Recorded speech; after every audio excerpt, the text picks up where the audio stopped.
Spikies.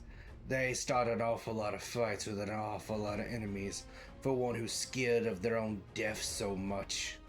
Hello, my inquisitive friends, and today we're going to be taking a look at the sequel to Brutal Cunning, the Big Dakka.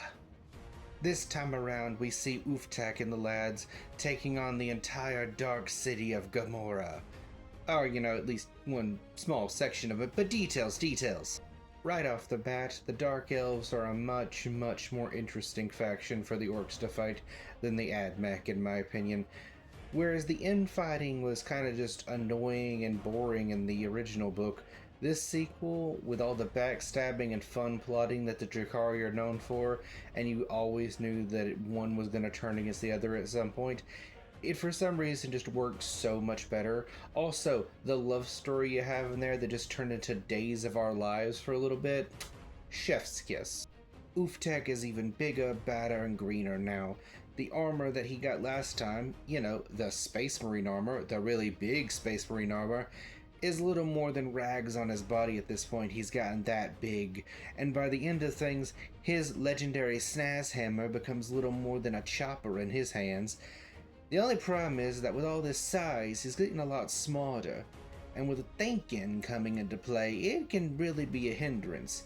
Don't get me wrong, thinking's good. Thinking lets you solve through the problems. It lets you be able to get into a fight even better. But it just weighs down the mind so much for an orc. It really has to take a good balancing act of a good boss to figure it out. Luckily, he's up for the job. I would be remiss if I didn't talk about the Gretchen Rebellion thing that's going on.